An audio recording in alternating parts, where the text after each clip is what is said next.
More phone calls coming up. Wayne Gretzky in an hour from now. 877-3DP Show. What's the poll question for hour 2, Seton? Well, right now we've got up there the Dan Patrick Show is the Hall of ... fame or very good. Right now, our audience, well, you know what? I appreciate this. They have 89% Hall of Fame. All right. I appreciate a little morale boost from the audience. Normally, they like to, bring us down a little bit. Bring us down even more than they can, but they're really rallying behind us today. I think we're the Hall of Very Good. I realized that around midnight last night. I think it's the Hall of Very Good, and I'm okay with that. If that's how I go out as very good. Yes, Marvin. No. I'm in the Hall of Fame, but I'm saying us. Collectively, it's very good. Yes. We actually bring you down. Yes, I'm a Hall of Famer. Yeah. Now I'm just in the Hall of Very Good. That's all. All right. Well, thanks. Now that you put it that way.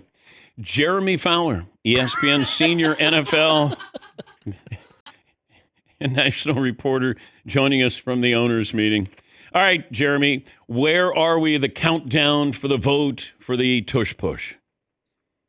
Yeah, Dan, great to be with you. And you are a Hall of Famer in my book. You should not let last night's results affect anything at all, certainly. But don't you contribute to NFL Live, the show that won the Sports Emmy? Do you get a Sports Emmy?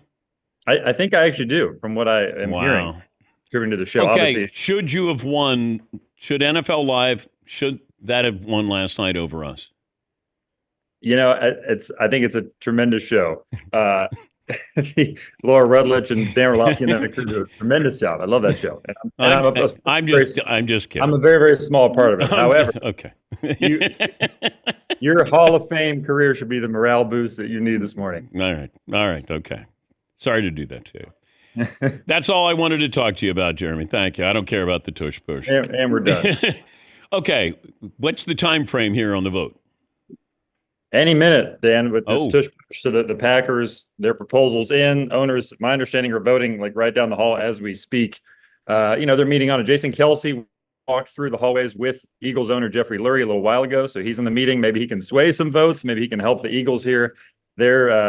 Philly's clearly all hands on deck to try to sway some people. So what was told to me from some teams is that there is momentum for this to change, and for the tush push to be banned.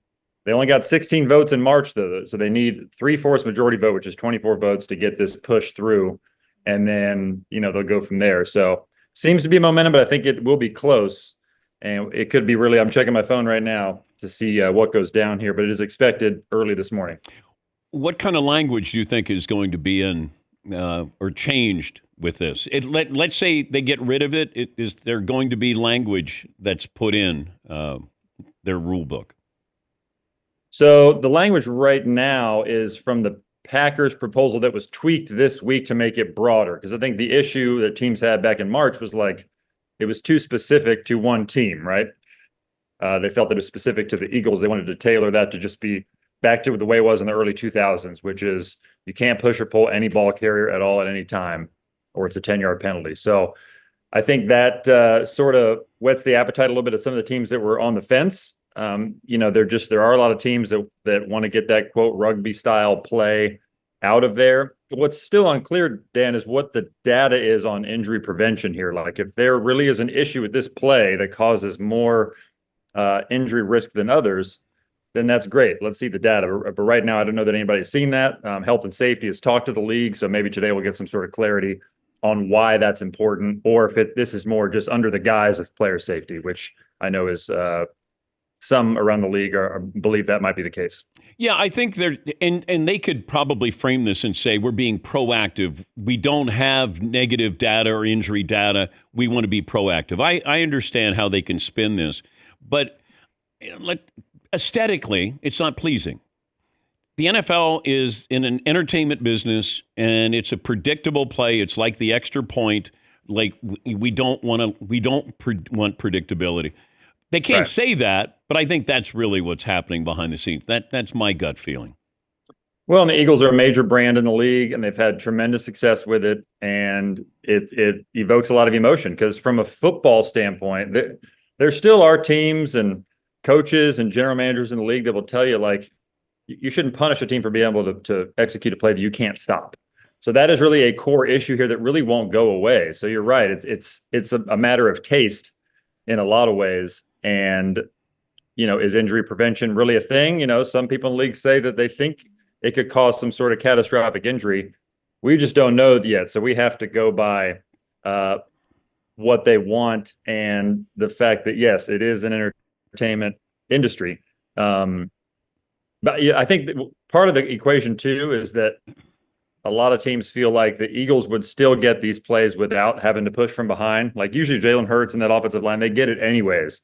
So I don't think the Eagles would be all that affected by this, to be honest, on a football standpoint. I don't either. I said that. I've been saying that with that offensive line, with that quarterback, there's no quarterback like him. It's a low target. It's not like Josh Allen. It's a low target for a guy who squats 600 pounds. I mean, let's be realistic here. You're not going to stop that. I mean, you might a couple of times, but they're probably, their success rate will probably be over 90%. But, we had Matt LaFleur on at the draft, and here's the Green Bay coach admitting that the NFL nudged them to be the team that would put its name behind this to get this play banned. So that's the NFL saying to the Packers, hey, I mean, that tells you everything you need to know. The NFL does not want this play.